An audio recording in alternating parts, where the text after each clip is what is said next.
ইরানের বিরুদ্ধে যুদ্ধে নামার আগে অন্তত ২ বার ভেবে নিন এর পরিণাম কি হতে পারে। সরাসরি ট্রাম্পকে যেন চ্যালেঞ্জই ছুড়ে দিলেন ইরানের সশস্ত্র বাহিনীর প্রধান major general Abdur Rahim Musavi. এবার যুদ্ধ হলে তা হবে এমন এক শিক্ষা যা কখনো ভুলতে পারবেন না মার্কিন প্রেসিডেন্ট ডোনাল্ড ট্রাম্প। সম্প্রতি এক অনুষ্ঠানে মুসাভি প্রতিক্রিয়ায় জানান ইরানের বিরুদ্ধে ট্রাম্পের সাম্প্রতিক সামরিক হুমকির বিষয়ে। তিনি বলেন, যুক্তরাষ্ট্রের প্রেসিডেন্ট যদি সত্যি ইরানের সঙ্গে কথা বলতে চান তবে অবমাননাকর ভাষা ব্যবহার করা একদমই উচিত হয়নি। তার সরাসরি প্রশ্ন, যদি ট্রাম্প সত্যিই যুদ্ধ চান তাহলে আলোচনার কথা কেন বলেন? এই এক প্রশ্নেই যেন জমে ওঠে পুরো সংকটের নাটকীয়তা। একদিকে আলোচনা, অন্যদিকে হামলার হুমকি। ওয়াশিংটনের অবস্থান কি দ্বিমুখী?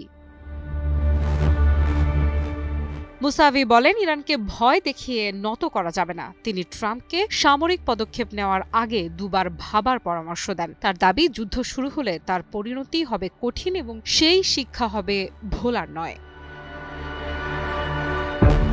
তেহরানের এই বক্তব্য শুধু হুঁশিয়ারি নয়, বরং শক্ত অবস্থানের প্রকাশ বলেই মনে করছেন বিশ্লেষকেরা। ইরান বারবারই বলে আসছে তাদের প্রতিরক্ষা সক্ষমতা এখন আগের চেয়ে অনেক বেশি। আঞ্চলিক মিত্র ও কৌশলগত অবস্থান মিলিয়ে তারা পাল্টা জবাব দিতে প্রস্তুত।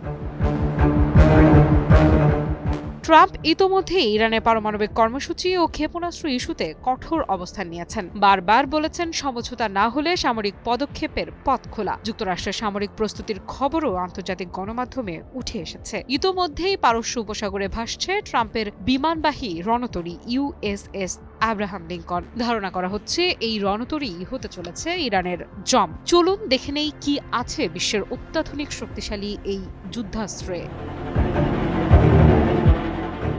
USS আব্রাহাম লিঙ্কন মার্কিন নৌবাহিনীর একটি বিশাল পারমাণবিক শক্তিচালিত নিমেটস শ্রেণীর বিমানবাহী রণতরী, যা মূলত একটি ভাসমান শহরের মতো কাজ করে। এই রণতরীতে প্রায় 90টি উন্নত যুদ্ধ বিমান ও হেলিকপ্টার থাকতে পারে, যার মধ্যে অত্যাধুনিক F-35C stealth fighter, F/A-18 super Hornet এবং E-2D হক আই নজরদারি বিমান প্রধান।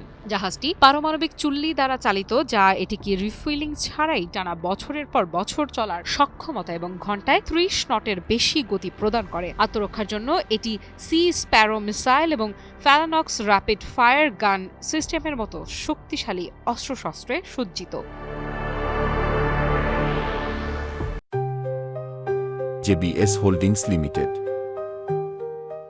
তবে ইরানও ভয়ে চুপ করে না থেকে স্পষ্ট জানিয়ে দিল, যুদ্ধ চাপিয়ে দিলে তার জবাব দেয়া হবে এবং সেই জবাব হবে অবিস্মরণীয়। কিসের জোরে এত বড় শক্তির বিরুদ্ধে মাথা উঁচু করে দাঁড়িয়ে ইরান? বিশ্লেষকদের মতে জাদুকরী এই শক্তির নাম ব্যালিস্টিক মিসাইল। ইরানের হাতে আছে ফাত্তাহ সেজ্জিল সহ আধুনিক সব মিসাইল, যা রীতিমতো ভয় ধরিয়ে দিয়েছে পশ্চিমাদের। এদিকে যুক্তরাষ্ট্রের প্রেসিডেন্ট ট্রাম্পের হুমকির মুখেই খুররাম শাহর 4 মডেলের একটি ব্যালিস্টিক মিসাইলও উন্মোচন করেছে ইরানের সর্বোচ্চ প্রতিরক্ষা বাহিনী IRGC, যা 2000 কিলোমিটারের মাঝে থাকা শত্রুপক্ষের যে কোনো আস্তানা ধ্বংস করতে সক্ষম।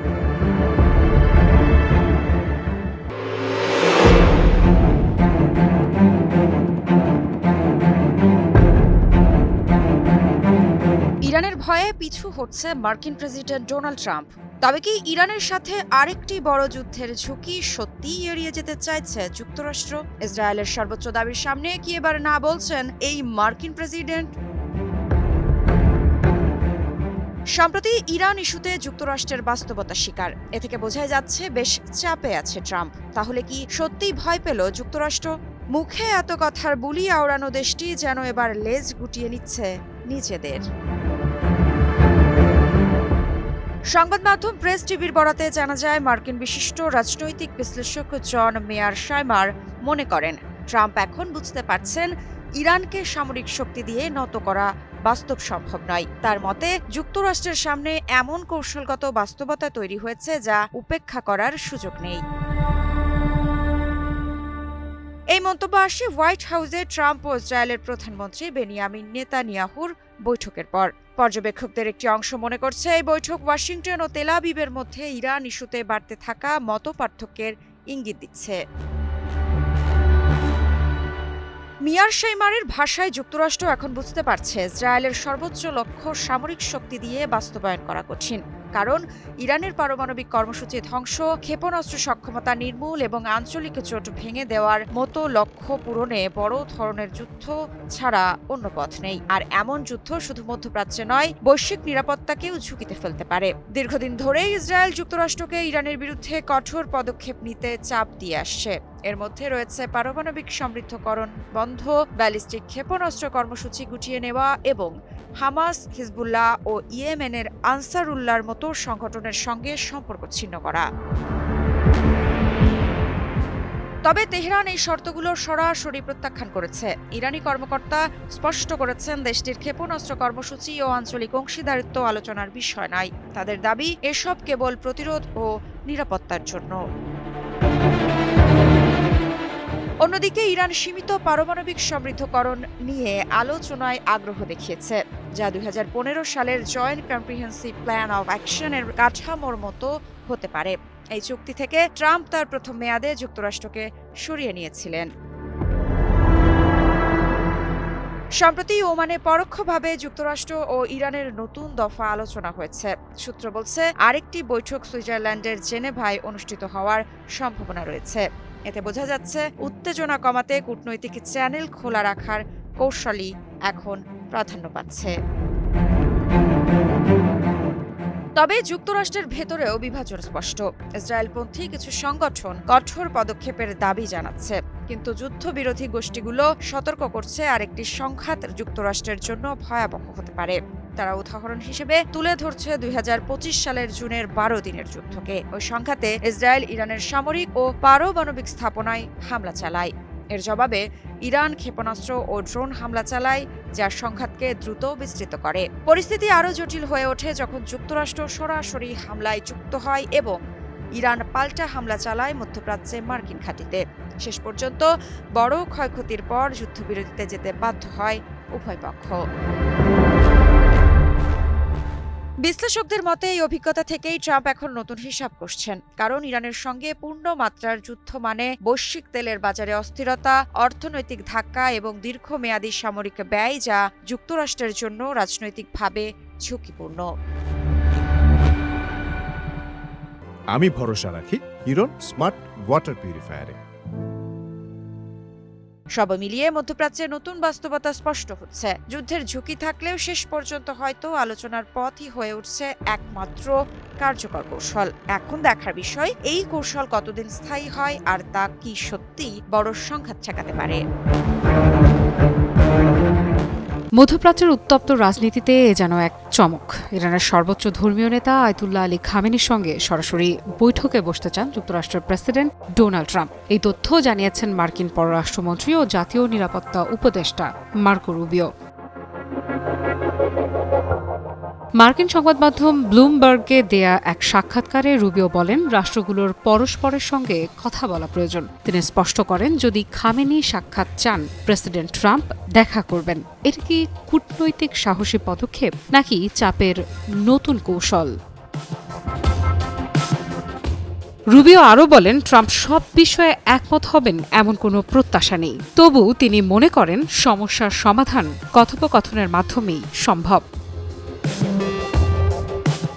কিন্তু একই সঙ্গে কড়া বার্তাও দিয়েছেন তিনি, ইরান কখনো পরমাণু অস্ত্রের অধিকারী হতে পারবে না, এ বিষয়ে যুক্তরাষ্ট্রের অবস্থান অনড়। প্রায় 2 দশক ধরে ইরানের পরমাণু কর্মসূচি ঘিরে উত্তেজনা চলছে ওয়াশিংটন ও তেহরানের মধ্যে। যুক্তরাষ্ট্রের প্রেসিডেন্ট হিসেবে ট্রাম্পের প্রথম মেয়াদ থেকেই সম্পর্কের টানাপোড়েন আরও বাড়তে থাকে। দ্বিতীয় মেয়াদে সেই উত্তেজনা নতুন মাত্রা পায়। 2025 সালের জুনে ইরান ইসরায়েল সংঘাতে জড়িয়ে পড়ে যুক্তরাষ্ট্র। সে সময় তেহরানের বিরুদ্ধে অপারেশন মিডনাইট হ্যামার পরিচালনা করে মার্কিন সেনাবাহিনী। যুদ্ধবিরতি এলেও সম্পর্ক এখনও স্বাভাবিক হয়নি। এরই মধ্যে গত ডিসেম্বরে ইরানে ব্যাপক সরকার বিরোধী বিক্ষোভ শুরু হলে পরিস্থিতি আবারও উত্তপ্ত হয়ে ওঠে। বিক্ষোভ দমনে কঠোর পদক্ষেপ নেয় তেহরান। তখন ট্রাম্প সামরিক অভিযানের হুমকিও দেন। যদিও জানুয়ারির মাঝামাঝি পরিস্থিতি শান্ত হলেও সে হুমকি আর বাস্তবে রূপ নেয়নি। কিন্তু একই সময়ে সামরিক উপস্থিতি বাড়ায় যুক্তরাষ্ট্র। আরব সাগরে মোতায়েন করা হয় বিশাল বিমানবাহী রণতরী ইউএসএস আব্রাহাম লিঙ্কন। বর্তমানে আরব সাগর, লোহিত সাগর, পারস্য উপসাগর ও হরমুজ প্রণালীতে টহল দিচ্ছে একাধিক মার্কিন যুদ্ধজাহাজ। প্রশ্ন হচ্ছে, সংলাপ চলার মাঝেই কেন এত সামরিক শক্তির প্রদর্শন?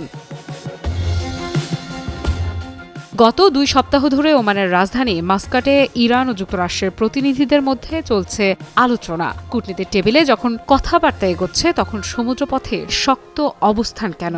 রুবিওর ব্যাখ্যা, অতীতে ইরান একাধিকবার যুক্তরাষ্ট্রের স্বার্থে আঘাত করেছে। সেই অভিজ্ঞতা থেকেই নিরাপত্তা জোরদার করা হয়েছে।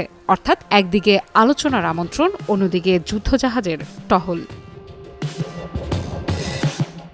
খামেনি যদি সত্যি ট্রাম্পের সঙ্গে মুখোমুখি বসেন, তাহলে কি মধ্যপ্রাচ্যের দীর্ঘদিনের অচলাবস্থা ভাঙবে, নাকি এই প্রস্তাব কেবল আন্তর্জাতিক অঙ্গনে কূটনৈতিক বার্তা? ইতিহাস বলছে, যুক্তরাষ্ট্র ও ইরানের সম্পর্ক কখনো সরল রৈখিক ছিল না। অবিশ্বাস, হুমকি, পাল্টা হুমকি, নিষেধাজ্ঞা সবকিছুর মাঝেও মাঝে মাঝে আলোচনার চেষ্টা হয়েছে। এবার কি সেই প্রচেষ্টাই নতুন মোড় নিতে যাচ্ছে, নাকি সমুদ্রের টহলরত যুদ্ধ জাহাজগুলোই আসল বার্তা বহন করছে? মধ্যপ্রাচ্য এক টুকরো মানচিত্র, কিন্তু এর বিস্ফোরণের ক্ষমতা পুরো বিশ্বজুড়ে। আর সেই মানচিত্রের কেন্দ্রে এখন ইরান। তেহরান থেকে উচ্চারিত এক সতর্কবার্তা কাঁপিয়ে দিচ্ছে আন্তর্জাতিক কূটনৈতিক অঙ্গন। ইরানের উপপররাষ্ট্রমন্ত্রী মাজিদ তাখত রাভানজি বলেছেন, আরেকটি যুদ্ধ মানে হবে সমষ্টিগত আত্মঘাতী সিদ্ধান্ত। তার কণ্ঠে হুঁশিয়ারি, আবার ইঙ্গিত। দরজা পুরোপুরি বন্ধ হয়নি, কিন্তু চাবি এখন ওয়াশিংটনের হাতে। ইরানের যুক্তরাজ্য ভিত্তিক বার্তা সংস্থা বিবিসিকে দেয়া সাক্ষাৎকারে তিনি এমন চিত্র আঁকলেন, যেখানে আলোচনার টেবিল আর যুদ্ধের ছায়া পাশাপাশি হাঁটছে। ওমানে পরোক্ষ সংলাপ হয়েছে, সামনে জেনেভায় নতুন বৈঠক। কথাবার্তাও নাকি খারাপ নয়, কিন্তু তেহরানের প্রশ্ন, কথা আর কাজে কি মিল আছে? সবচেয়ে স্পর্শকাতর অধ্যায় পারমাণবিক কর্মসূচি। 60% সমৃদ্ধ ইউরেনিয়ামের মাত্রা কমাতে প্রস্তুত ইরান। তবে শর্ত স্পষ্ট, নিষেধাজ্ঞা শিথিলের বাস্তব পদক্ষেপ চাই। একে তেহরান দেখছে পারস্পরিক আস্থার পরীক্ষা হিসেবে। কিন্তু একটি সীমারেখা টেনে দিয়েছেন তাখত মাজিদ রাভানজি। শূন্য সমৃদ্ধকরণ, সে আলোচনা শেষ। অর্থাৎ ইরান তার প্রযুক্তিগত সক্ষমতা পুরোপুরি বিসর্জন দেবে না।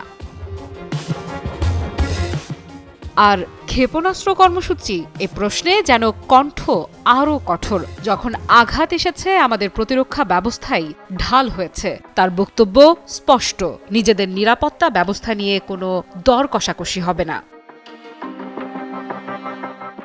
এদিকে মধ্যপ্রাচ্যে মার্কিন সেনা উপস্থিতি বাড়ছে, প্রায় 40,000 সৈন্য। ইরানের ভাষায় যদি এটিকে অস্তিত্বের হুমকি হিসেবে দেখা হয়, তবে প্রতিক্রিয়াও হবে ভিন্নভাবে, অর্থাৎ সীমা ছাড়িয়ে যেতে পারে। ওমানের পররাষ্ট্রমন্ত্রী সাইয়েদ বদর বিন হামাদ আল বুসাইদি মধ্যস্থতায় সক্রিয়। কাতারসহ উপসাগরীয় দেশগুলোও নীরব কূটনীতিতে ব্যস্ত, কারণ তারা জানে একটি ক্ষেপণাস্ত্র ছুটলে তা শুধু লক্ষ্যবস্তুতেই নয়, অর্থনীতি, জ্বালানি বাজার, এমনকি বৈশ্বিক স্থিতিতেও আঘাত হানবে। তেহরানের দাবি, অঞ্চলে যুদ্ধবিরোধী ঐক্যমত্য প্রায় সর্বসম্মত। কিন্তু ইতিহাস বলে, যুদ্ধ কখনো ঘোষণার অপেক্ষা করে না। ভুল বোঝাবুঝি কখনো হয়ে ওঠে স্ফুলিঙ্গ। তাহলে সামনে কি? ধীরে ধীরে গড়া আস্থার সেতু, নাকি হঠাৎ ভেঙে পড়া সংলাপ? মধ্যপ্রাচ্যের পরমাণু ইস্যুতে পর্দার আড়ালে হওয়া এক বৈঠকের তথ্য এখন আন্তর্জাতিক রাজনীতির কেন্দ্রে। গত ডিসেম্বর যুক্তরাষ্ট্রের প্রেসিডেন্ট ডোনাল্ড ট্রাম্প নাকি ইসরায়েলের প্রধানমন্ত্রী বেনিয়ামিন নেতানিয়াহুকে স্পষ্ট বার্তা দেন, ইরানের সঙ্গে ক্ষেপণাস্ত্র ইস্যুতে আলোচনা ব্যর্থ হলে ইরানের সম্ভাব্য ইসরায়েলি হামলায় ওয়াশিংটন পূর্ণ সমর্থন দেবে। এই তথ্য প্রকাশ্যে আসতেই নতুন করে সমালোচনার ঝড় উঠেছে বিশ্বজুড়ে। তুরস্ক ভিত্তিক সংবাদ সংস্থা আনাদোলু ও মার্কিন নেটওয়ার্ক সিবিএস নিউজ এর প্রতিবেদনে উঠে এসেছে আরেকটি গুরুত্বপূর্ণ দিক। আলোচনার টেবিলে এখন মূল প্রশ্ন হামলা হবে কিনা তা নয়, বরং আলোচনার কেন্দ্রবিন্দু যুক্তরাষ্ট্র কিভাবে সেই অভিযানে প্রযুক্তিগত, কৌশলগত এবং কূটনৈতিক সহায়তা দিতে পারে। ভাবুন, ইসরায়েলি যুদ্ধবিমান শত শত কিলোমিটার পাড়ি দিয়ে ইরানের ভেতরে ঢুকছে। মাঝ আকাশে জ্বালানি সহায়তা কারা দেবে? কোন রুট ব্যবহার হবে? আকাশসীমা কারা খুলে দেবে? এখানেই জটিল সমীকরণ। জর্ডান, সৌদি আরব ও সংযুক্ত আরব আমিরাত ইতোমধ্যে স্পষ্ট জানিয়ে দিয়েছে তাদের আকাশসীমা ব্যবহার করতে দেয়া হবে না। অর্থাৎ সম্ভাব্য হামলা হলে তা হবে অত্যন্ত সংবেদনশীল এবং উচ্চ ঝুঁকিপূর্ণ অপারেশন। তাহলে কি যুক্তরাষ্ট্র সেই কূটনৈতিক দেয়াল ভাঙার চেষ্টা করছে? এদিকে সামরিক তৎপরতাও চোখে পড়ার মতো। মধ্যপ্রাচ্যে মোতায়েন রয়েছে USS Abraham Lincoln carrier strike group, আর প্রস্তুতি চলছে জেরাল্ড আর ফোর্ডকেও পাঠানোর। এই দুই বিমানবাহী রণতরী মানেই আকাশ ও সমুদ্র দুই দিক থেকেই শক্ত অবস্থান। বিশ্লেষকদের মতে এটি ডিটারেন্স স্ট্র্যাটেজিও হতে পারে, অর্থাৎ সরাসরি হামলার আগে শক্তির প্রদর্শন। কিন্তু ইতিহাস বলছে শক্তি প্রদর্শন কখনো কখনো সংঘাতের পথও খুলে দেয়। অন্যদিকে কূটনীতির মঞ্চ এখন জেনেভা। শীঘ্রই ইরান ও যুক্তরাষ্ট্রের প্রতিনিধিদের মধ্যে দ্বিতীয় দফা আলোচনা হওয়ার কথা। মধ্যস্থতাকারী হিসেবে থাকবেন ওমানের প্রতিনিধিরা। এই বৈঠক কি উত্তেজনা কমাবে, নাকি ব্যর্থ হলে পরিস্থিতি আরও বিস্ফোরক হবে?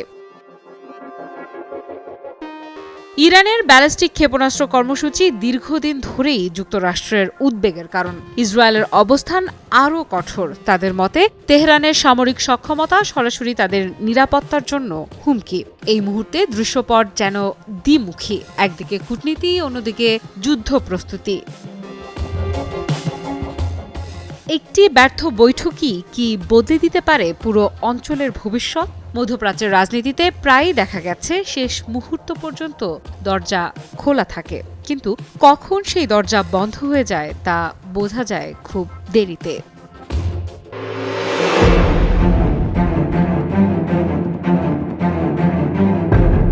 ইরান প্রসঙ্গে ইসরায়েলের 4 শর্ত, কিন্তু সেগুলো কি মানবে তেহরান? পারমাণবিক ইস্যুর পাশাপাশি ইরানের ক্ষেপণাস্ত্র কার্যক্রম নিয়ে এতটা তৎপর কেন ইসরায়েল? তাহলে কি আয়াতুল্লাহ আলী খামেনির দেশটি ইসরায়েলের চেয়েও শক্তি অর্জন করেছে? এজন্যই কি ইরানের বিরুদ্ধে যুদ্ধে জড়াতে ভয় পাচ্ছে ইহুদিবাদীরা?